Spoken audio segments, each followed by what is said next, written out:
আসসালামু আলাইকুম viewers, welcome to দিনাস kitchen. আশা করি সবাই ভালো আছেন। আমি আলহামদুলিল্লাহ ভালো আছি।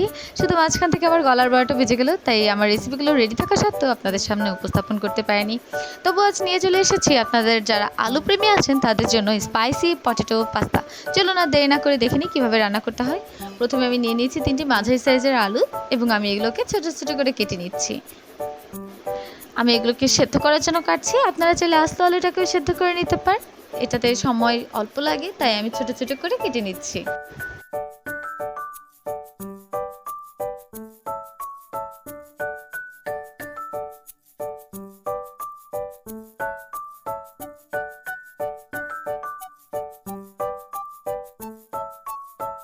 ব্যাস হয়ে গেল আমার আলুগুলো কাটা। এখন আমি সেদ্ধর জন্য গরম পানিতে দিয়ে দিয়েছি এবং সাথে কিছুটা স্বাদ মতো লবণ দিয়ে দিয়েছি। আমি সবসময় সেদ্ধর সময় লবণটা দিয়ে দিই, এতে সল্টি ভাবটা পারফেক্ট থাকে। আমার আলুগুলো সেদ্ধ হয়ে যাচ্ছে।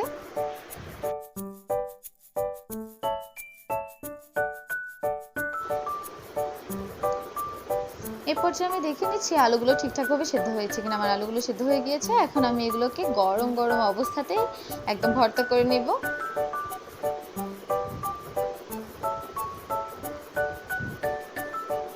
আলুগুলোকে একদম মিহিভাবে ভর্তা করে নিচ্ছি। ব্যাস আমার আলুগুলো ভর্তা হয়ে গিয়েছে। এখন এর সাথে দিয়ে দিলাম আমি হাফ কাপ পরিমাণ ময়দা। এটাকে আমি একদম ভালোভাবে মিশিয়ে নিচ্ছি।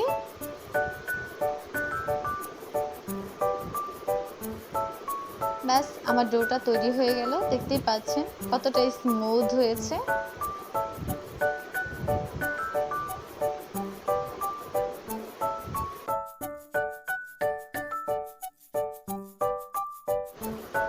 এখন আমি হাতে কিছুটা সয়াবিন তেল লাগিয়ে নিলাম। এখন আমি এগুলোকে গোল গোল করে নিব। ব্যাস আমার বল শেপ করা হয়ে গেল। আমি এক এক করে সবগুলোকে বল শেপ করে নিব।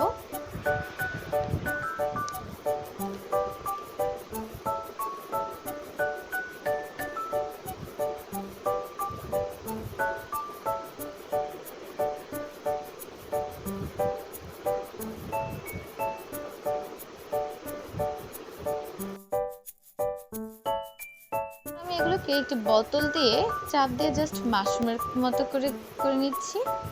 দেখতে পাচ্ছেন দেখতে কিছুটা মাশরুমের মতো লাগছে। আপনারা চাইলে অন্যান্য ডিজাইনে করতে পারেন, বাট এই ডিজাইনটা ভাইরাল হয়েছে তাই এই ডিজাইনটাই করে নিচ্ছি। এই পর্যায়ে পাস্তাগুলোকে আবারও সেদ্ধ করে নিচ্ছি। ব্যাস আমার পাস্তাগুলো সেদ্ধ হয়ে গিয়েছে এবং এগুলো ফুলে অনেক বড় বড় হয়ে গিয়েছে। এখন এগুলোকে ভালোভাবে পানি সরিয়ে প্লেটে তুলে নিচ্ছি। রেডি হয়ে গেল আমার পাস্তাগুলো। এখন এগুলোকে পরিবেশনের জন্য আমি একটু সস তৈরি করে নিয়েছি। সসটি তৈরির জন্য আমি প্রথমে নিয়ে নিয়েছি এখানে 1 চা চামচ পরিমাণ রেড চিলি ফ্লেক্স, সাথে আরও নিয়ে নিয়েছি হাফ চা চামচ পরিমাণ কাশ্মীরি রেড চিলি পাউডার, 1 চা চামচ পরিমাণ সয়া সস, 1 চা চামচ পরিমাণ টমেটো সস, 1 চা চামচ পরিমাণ সাদা তিল, 1 চা চামচ পরিমাণ ধনিয়ার পাতা কুচি। এখন আমি চুলায় একটি প্যান দিয়ে দিলাম এবং তাতে 1/4 কাপ পরিমাণ সয়াবিন তেল দিয়ে দিচ্ছি।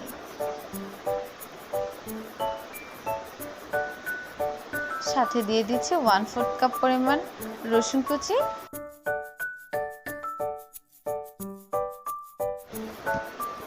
রসুনগুলো একটু ব্রাউনিশ করে ভেজে নিব। খুব বেশি কালার করা যাবে না, তাহলে রসুনগুলো পুড়ে যাওয়ার সম্ভাবনা থাকে, সেক্ষেত্রে আর ভালো লাগবে না সসটি খেতে। ব্যাস আমার রসুনগুলো ভাজা হয়ে গেল। ঠিক এই পর্যায়ে আমি একদম ফুটন্ত গরম তেল সসের ভিতর ঢেলে দিব।